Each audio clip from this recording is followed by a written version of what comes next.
Esa no es la intro, esa no es tu intro. Every night in my dreams I see you, I feel you. Ahora sí, ¿qué tal mi gente bella, preciosa, sexy y hermosísima que está viendo este video ahora mismo? Vamos a hablar de la primera y la segunda ley de la termodinámica, con un ejemplo práctico. Es decir, que no suelo hacer esto, suelo empezar desde el punto de vista más teórico y explicar cositas y ya si acaso poner un ejemplo. Pero hoy vamos a cambiar un poquito las cosas, porque yo creo que es mucho más fácil verlo mediante un problema práctico, que he sacado del libro de Tipler, de Física para Ciencia y Ingeniería, si a que le interesa, están ahí los problemas. Creo que es el 58 del capítulo del primer principio de la termodinámica. Y aparte de mí le he añadido otro nuevo apartado para ver el segundo principio de la termodinámica. Adelante. Muy bien, el problema nos dice lo siguiente. Tenemos aquí un diagrama que es de volumen y presión. Es decir, la presión con respecto al volumen. Es decir, que para cualquier punto del proceso que tenemos aquí dibujado, tengo un volumen y una presión. Hasta ahí bien, ¿no? Dos magnitudes que me van a describir el momento instantáneo del proceso. Entonces, ¿qué es esta mierda? Pues no por ahí. Estos son varios procesos cada vez que la línea se corta. ¿Ok? Entonces, ¿qué pasa? El problema nos dice que queremos llegar de A a C, administrándole al sistema la menor cantidad de calor posible. ¿Cuál es la vía más rápida? Entonces tenemos que ir analizando cada una de ellas. Tenemos tres vías para llegar de A a C. Tenemos la ruta ABC, la ruta ADC y la ruta AEC. ¿Sí? Entonces tenemos que analizar concienzudamente cada una de las tres y ver en cuál tengo yo que enchufarle más calor al sistema, porque evidentemente voy a tener que enchufarle calor porque estoy haciendo una expansión de un gas que, de hecho, se me ha olvidado ponerlo, son 3 moles de gas helio. Y esto va a tener relevancia más adelante. Ya vamos a ver por qué. Entonces, tenemos que ir analizando cada uno de los tres posibles casos y ver qué pasa.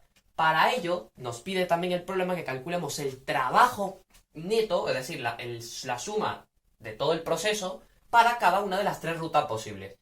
Y eso es lo que nos va a dar la solución de cuál es la ruta más óptima en cuanto a calor que le tengo que meter yo al sistema. Y ya vamos a ver por qué. Pero primero vamos a ver el trabajo que hace cada uno de estos procesos. Empecemos por el más fácil, AEC. Muy bien. Vamos con la vía AS. Entonces yo quiero sacar el trabajo. ¿Cómo voy a sacar el trabajo? Primero tengo que dividir este proceso en dos. Está el proceso AE y el proceso EC. ¿Bien?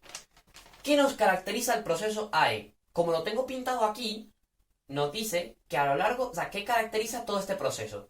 O sea, para todos los puntos que pertenecen a esta recta, AE. Que el volumen se mantiene constante, lo que cambia la presión. O sea, que la presión baja y el volumen se mantiene constante. ¿Sí? Eso se nota. Entonces, ¿cuánto será el trabajo? Vamos a pensar. Tenemos que derivar la fórmula de alguna manera. Mucha gente seguramente ya sabrá que la formulita del trabajo es esto. ¿Pero esto por qué? O sea, ¿de dónde viene esta cosa? ¿Me la aprendo de memoria así por decreto porque lo dice Dios? El Dios en el que creas, y me la creo. No, vamos a intentar demostrar esto. ¿Cómo se define el trabajo para una magnitud? Ya sea una fuerza, cualquier cosa. Se define como la fuerza aplicada en cierta distancia. Es decir, si yo aplico una fuerza durante 5 metros o durante 10 metros, estoy haciendo el doble de trabajo que si lo hago en 5 metros. Porque estoy haciendo una fuerza para desplazar algo. ¿Bien? Entonces vamos a contemplar, por ejemplo, el sistema de gas-pistón básico de toda la vida. En el cual tengo un gas aquí, un pistón encima que me está ejerciendo una fuerza. ¿Sí? Hacia abajo. Por ejemplo. Después lo puedo poner hacia arriba. Ya eso solamente me va a cambiar el signo. Si yo tengo esto, tengo un gas metido aquí.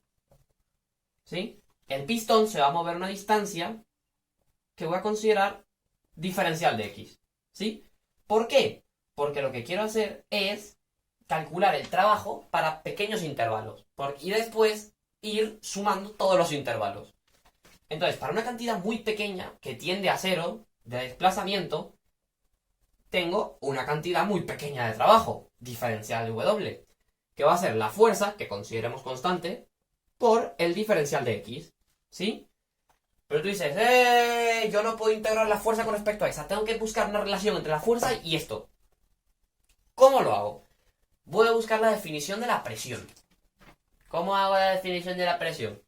La presión, a su vez, se define como la fuerza entre el área en el que se está aplicando, ¿sí? Entonces, yo puedo pasar esto para acá y ponerlo como P por A, ¿sí? Diciendo que el diferencial de W es P por A por diferencial de X.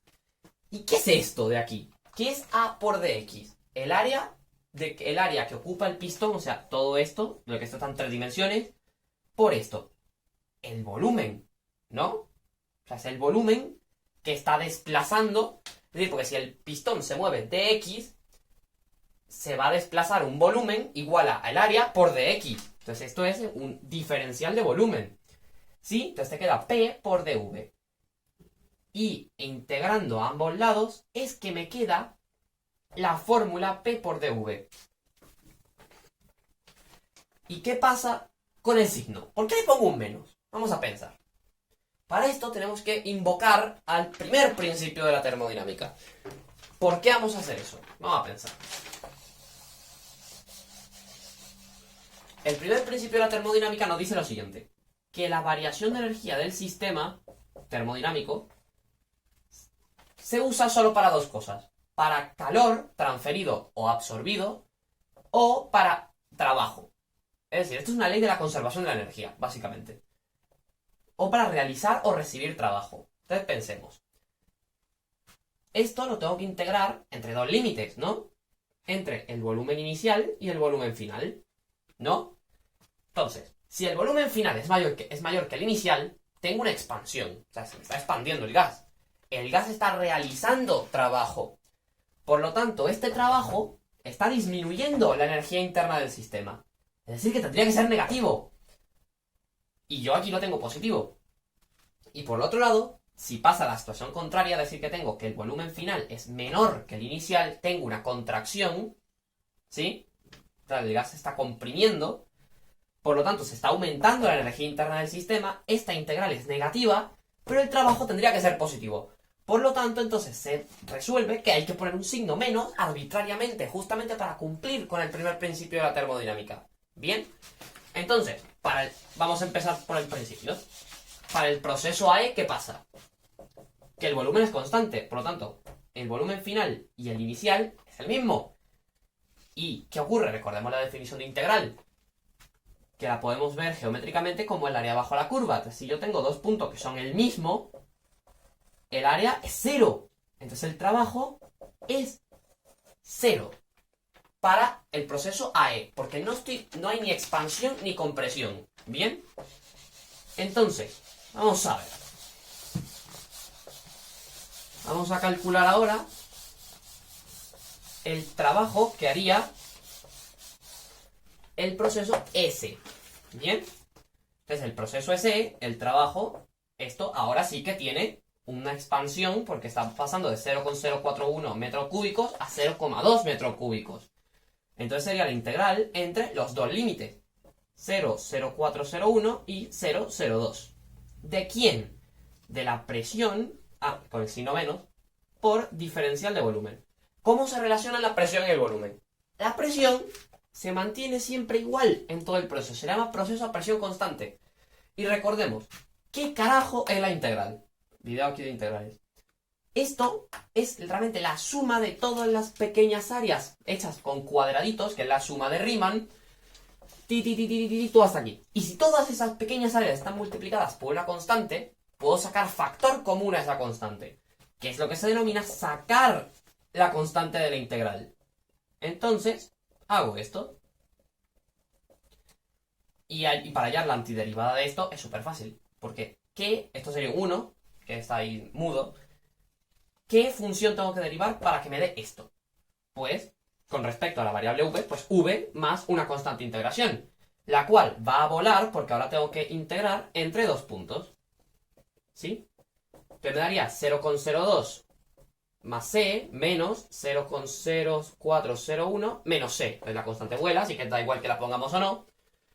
Y entonces mi trabajo va a ser menos 101,350, porque es la presión que tengo aquí, por este numerito, que lo he calculado por aquí, 0,0401 menos 0,02, me da menos 1620,58 joules. ¿Bien?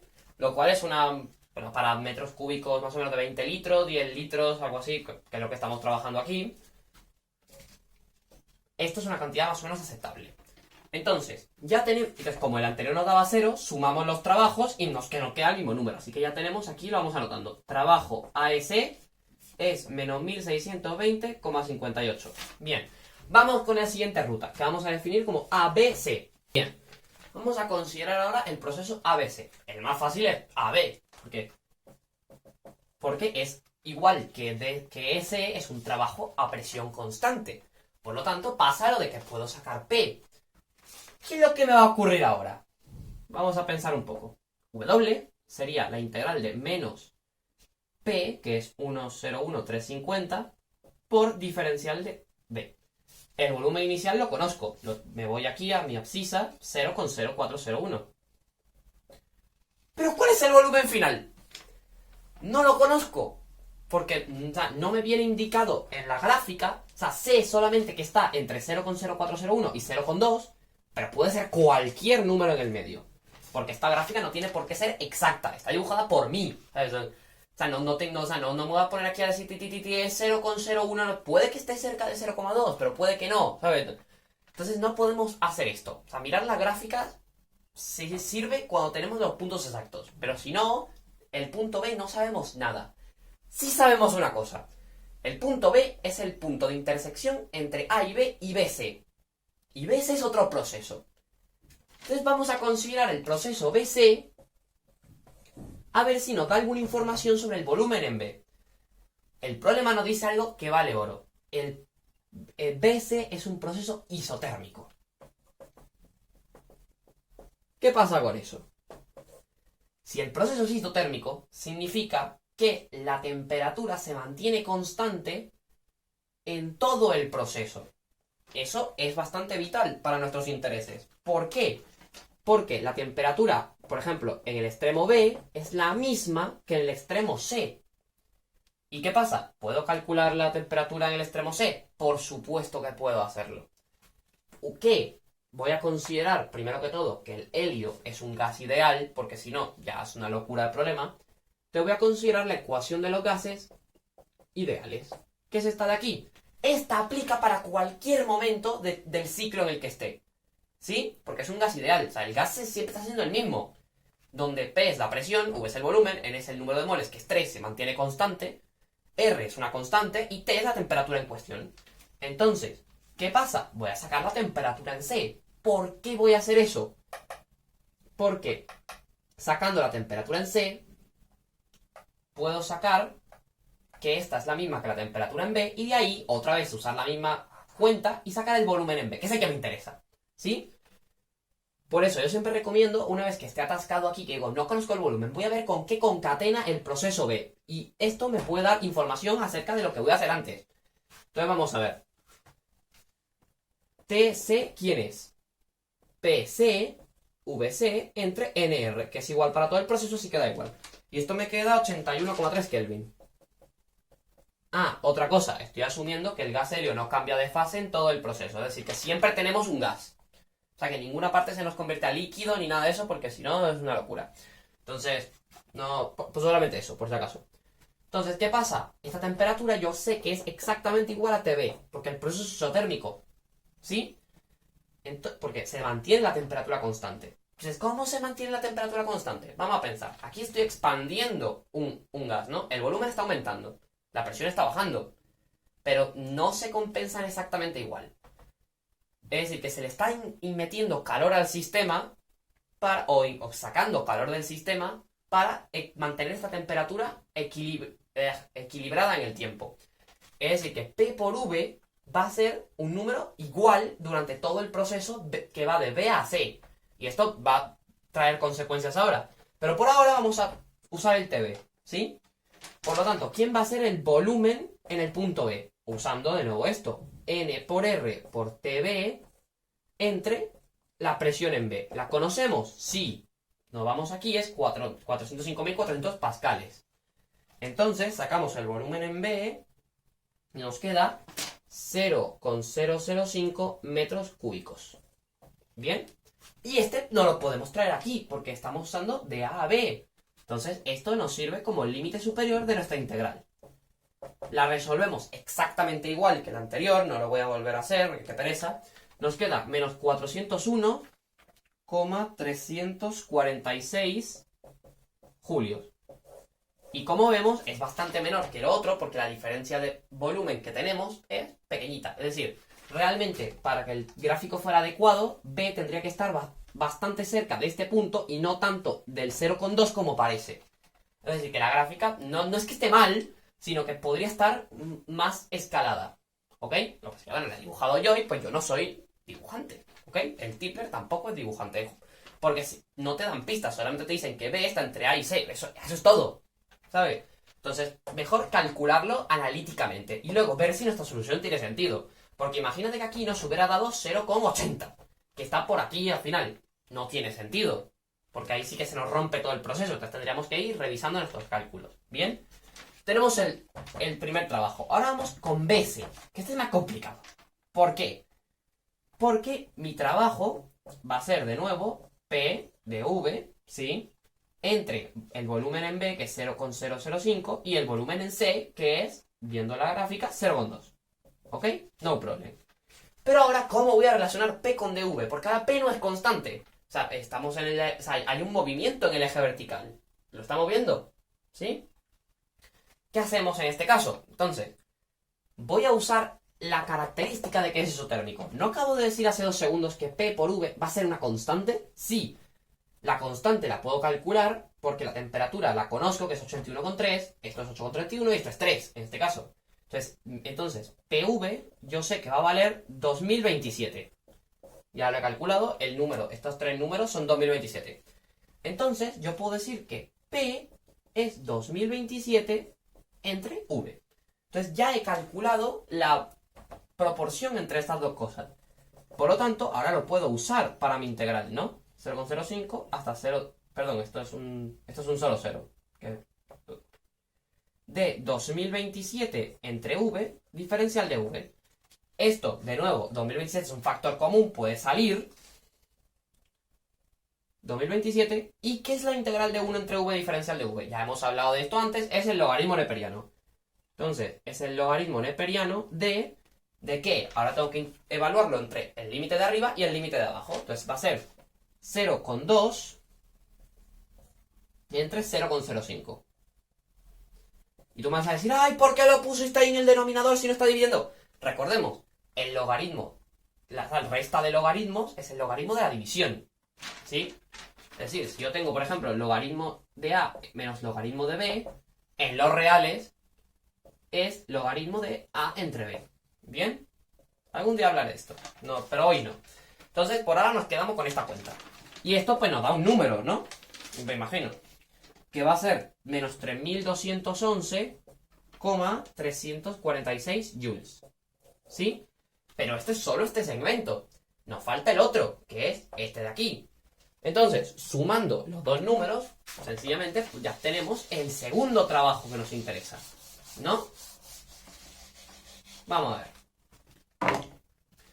El trabajo por la ruta ABC va a ser esto más esto, que sencillamente va a ser... Espera, no, me he equivocado. Este es el número que va aquí. 3211,340 y pico. Esta integral nos da menos 2810. ¿Ok? Lo siento, yo también soy humano y me equivoco. Ahora nos falta el último de los modelos, la cual va a seguir más o menos la misma lógica, que va a ser el ADC. Bueno, ahora solamente nos quedaría el proceso ADC. Y ahora voy a ir un poquito más rápido porque este proceso es totalmente análogo al anterior. Porque ahora en vez de tener el presión constante y luego el isotermo, tenemos primero el isotermo y luego un presión constante. Entonces sin problema, ¿no? vamos a empezar por el AD. ¿No? Vamos a calcular el trabajo que hay en AD. Por cierto, por si alguien no se ha dado cuenta, se usa W para el trabajo porque en inglés es work. ¿Okay? No, por si las moscas. Vamos a ver. ¿Qué hacemos con esto?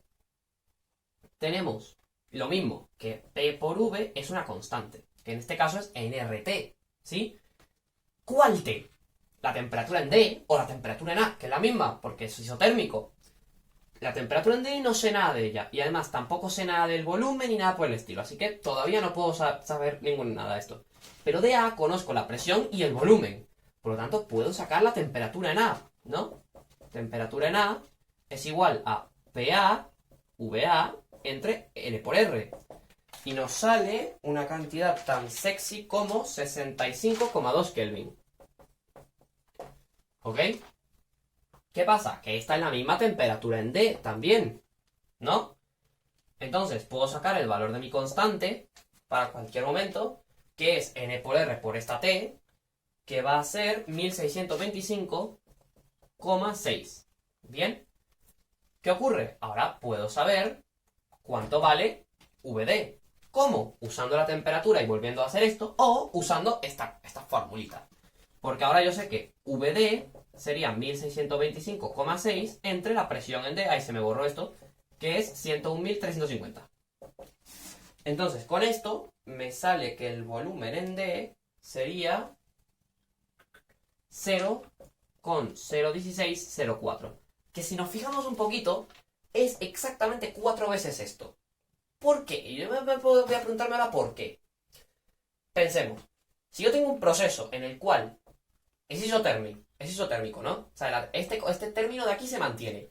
Y estoy bajando maliciosamente la presión a algo que es un cuarto de su valor, es decir, esto se reduce, o sea, este se divide entre 4, al volumen no le va a quedar otra que multiplicarse por 4. ¿Sí? ¿Se entiende?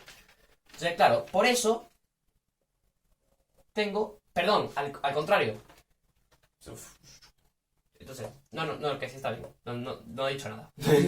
No he dicho absolutamente nada, que se me ha ido completamente la olla. Vamos a ver. Ahora sí seguimos. O sea que esto está más o menos por aquí. O sea que D estaría un poquito más para acá. No cerca del 0,2, pero por aquí más o menos. Es más o menos un décimo de esto. Bueno, el gráfico ya da igual, ¿sabes? Entonces, tenemos los volúmenes. Podemos sacar el trabajo. ¿Bien? Entonces, el trabajo sería menos la integral de 1625,6 entre V, diferencial de V, entre el volumen inicial, que es este de aquí, y el volumen final, que es este de aquí. ¿Sí? Entonces sería menos 1625,6 por el logaritmo neperiano de 0,1604 entre 0,0401. Esto, como he dicho, esto es el cuádruple de esto, entonces esto es 4, el cociente es 4, el logaritmo neperiano de 4, sencillamente. Aunque bueno, si quieres sacar el cociente de los números, sacas el cociente de los números sin problema alguno. ¿Y cómo te queda el trabajo? Te queda menos 2253,63 julios. Que por alguna razón puse Kelvin en la hoja. Bueno, no pasa nada. Son julios. Y ahora, sencillamente, tenemos que sacar el último trabajo, ¿no?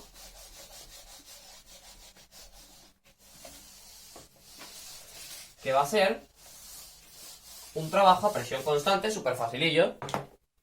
Entonces sencillamente nos queda el último trabajo, que es el que va de aquí hasta aquí. Entonces, ¿tengo el volumen? Sí. Entonces sería menos P, porque es constante, lo saco, por la integral de diferencial de V entre 0,2, que es el límite superior, porque al llegar a C tengo volumen 0,2, y en D, ¿qué pasa aquí? Me voy por aquí, y es el número que he calculado antes, el 0,016 no sé qué. Entonces, esto sencillamente, la presión es este numeraco, que es 101,350, ¿sí? Por estas dos cosas, 0,2 menos 0,016. Y esto nos queda menos 2654,9... No, de nuevo, he vuelto a copiar el total. Esto me quedaría menos 401,346 julios. Y el total, sumando este más este, el trabajo ADC por esta vía, me quedaría menos 2253,600... No, he vuelto a copiar el que no es. Tengo que organizarme un poco más, de verdad. Menos 2654,98 joules. ¿Sí?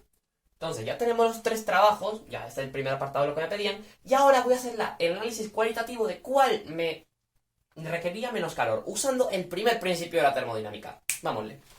Vamos a ver. Volvemos al primer principio de la termodinámica, el cual nos dice que U es igual al trabajo más el calor. ¿Sí? Estáis bien, ¿no? ¿Qué pasa? Esto vale para cualquier punto de este coso. Es decir, la diferencia de... Perdón, es una diferencia. La diferencia de energía interna del sistema entre dos puntos cualesquiera es el trabajo hecho entre esos dos puntos más el calor intercambiado entre esos dos puntos. Te digo, mira, ¿sabes una cosa? Si considero el punto A y el punto C, ¿qué pasa? Porque esto es una función del estado solamente. O sea, le da igual cómo hayas llegado entre A y C, ya sea ABC, ADC o AS, sino que has cambiado de A a C. No así el trabajo y el calor, porque el trabajo hemos visto que depende de por qué vía vayas, tienes un numeraco diferente. Lo acabamos de ver. Entonces, ¿qué pasa? Para un gas ideal, por cosa de la teoría cinética de los gases, que no lo entiendo sinceramente, o sea, aquí no voy a decir que no lo voy a explicar, porque no lo entiendo, o sea, mi conocimiento no llega hasta ese punto. Para un gas monoatómico como el helio, es 3 medios de N por R por la diferencia de temperatura que hay. ¿Sí? Entonces, esto tiene que ser igual al trabajo, ¿sí? Más el calor. Si ahora despejo el calor, que es lo que me interesa, me queda 3 medios de N por R por variación de T menos el trabajo. Y aquí viene la parte interesante. Esto varía dependiendo de qué vía tome. No, porque la variación de temperatura es exactamente la misma entre A y entre C. Porque A tiene una temperatura de 80 y pico Kelvin, creo que era, y esta eran 65 y no sé qué. ¿Sí? Entonces, la diferencia de temperatura va a ser exactamente la misma, va a ser 18 en ambos casos. Este número va a ser el mismo, porque N se conserva, R se conserva. Entonces, lo que me va a decidir quién da más calor, o sea, quién hay que darle más calor, es el que tenga el mayor trabajo en valor absoluto. Porque, ¿qué pasa? Estos trabajos son negativos, por lo tanto, ahora me va a quedar positivo. ¿Entiendes? Si yo tomo el valor absoluto, esto suma, porque todos estos trabajos son negativos. Entonces, al que hay que añadirle menos calor es el que tenga menor trabajo en valor absoluto. El cual, si nos vemos, es el proceso AEC. Así, usando el primer principio, hemos logrado resolver esto. Ahora vámonos al segundo partido, que va a ser un poquito más rápido, no pasa nada. Pero, para terminar esto de una buena vez, para ver la variación de entropía en el proceso completo ABC. Vamos a ver. Muy bien, estos datos no me los acabo de inventar, estos son los que hemos recopilado a lo largo de todo el ejercicio y ahora nos van a servir. O sea, hemos sacado las temperaturas en cada uno de los puntos críticos, A, B y C, y los volúmenes en cada uno de los puntos críticos. Ya esto lo hemos calculado antes, si quieres, si no te acuerdas de dónde viene esto, rebobina el vídeo y lo ves, ya está, no pasa nada. ¿Qué carajo es la entropía? Yo, personalmente, no voy a explicar lo que es, porque es un concepto que ha cambiado mucho durante el tiempo, es muy confuso, y entonces no quiero llevarle error a nadie. Porque quiero realmente que veas, por ejemplo, los vídeos que te dejo aquí de Javi Santaolalla, futuro astronauta si Dios quiere, y de Quantum Fracture, que lo explican fenomenal. Y te van a dejar la cosa mucho más clara que yo. Yo solamente te voy a decir cuál sería la expresión analítica en el caso que estamos trabajando, que es el del gas ideal metido en un contenedor, bla, bla, bla. En la clásica definición termodinámica de la entropía, nos dice que su variación... Perdón. Me lo tengo que llevar a un punto de vista diferencial, o sea, a un punto de vista chiquitito. Que su diferencial es el calor intercambiado en ese pequeño intervalo entre la temperatura. ¿Sí? ¿Qué pasa? Al integrar ambos lados, me queda que la variación de temperatura, es decir, S2 menos S1, porque esto sería S evaluado entre el punto 1 y el punto 2, lo que sean. Entonces esto me quedaría S2 menos S1, que es la variación de entropía, es la integral entre dos puntos, lo que sean, de esto. Es decir, que cada vez que yo vea esto, estoy autorizado a cambiarlo por esto de aquí. ¿Bien? Entonces vamos a ver qué hacemos con esto. Aquí veo que tengo este Q extraño que no sé calcular para periodos pequeños de tiempo porque solamente tengo el calor completo de todo el proceso, pero no puedo todavía encontrar para una dependencia de la temperatura para hacer la integral. Entonces tengo que atacar el problema por otra forma. Vamos a irnos aquí. ¿Sí? Si ahora te dije que esto era válido para todos los puntos. Si tomo dos puntos cualquiera, yo qué sé, entre aquí y aquí, esto va a ser muy chiquito, diferencial, y esto no va a ser diferencial, pero casi, porque es esta cosa que depende del proceso que yo esté usando. ¿Sí? Entonces, ¿quién es esto? Sin integrar todavía, estamos hablando de los diferenciales. Esto es menos P por diferencial de V, lo acabamos de ver hace un rato. Que no es la integral, ya vamos a integrar, calma. Y ahora, el calor. Esto es de U.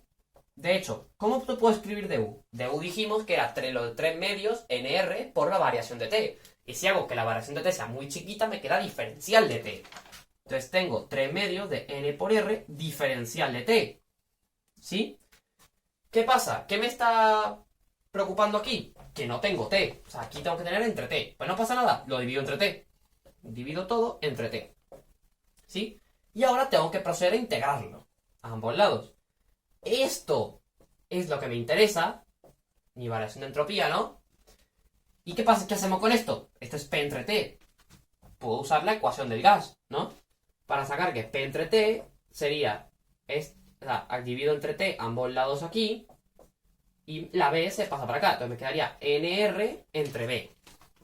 Entonces me quedaría NR entre B, diferencial de B, que es muy fácil. Y esto me quedaría 3 medios NR son factores comunes.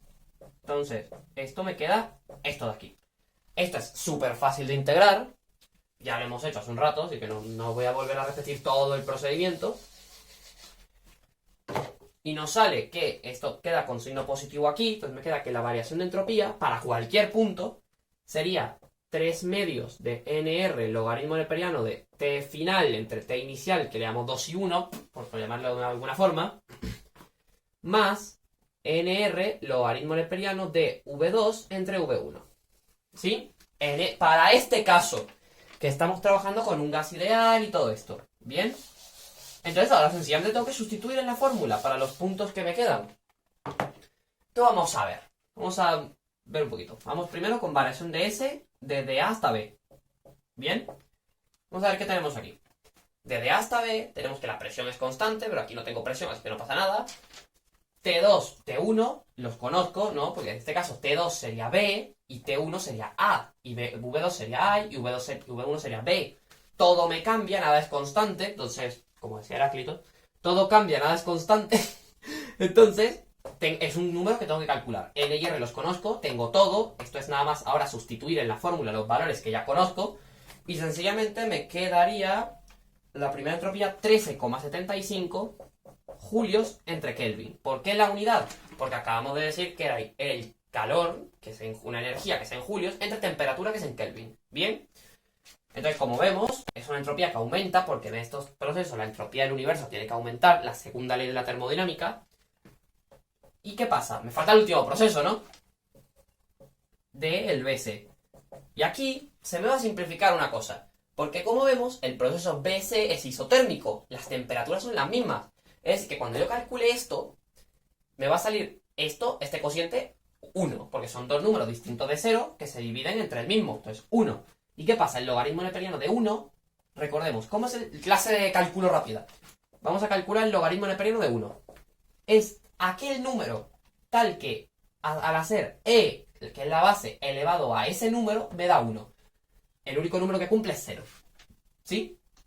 Pues es como aplicar e a ambos lados, me quedaría pum pum, 1 es elevado a 0, por lo tanto el logaritmo es 0. Entonces todo este término se me anula, es 0, y me queda simplemente esto. Y entonces sencillamente V2 y V1 los conozco, porque en este caso el estado 2 sería C y el estado 1 sería B, porque estoy del final al inicial.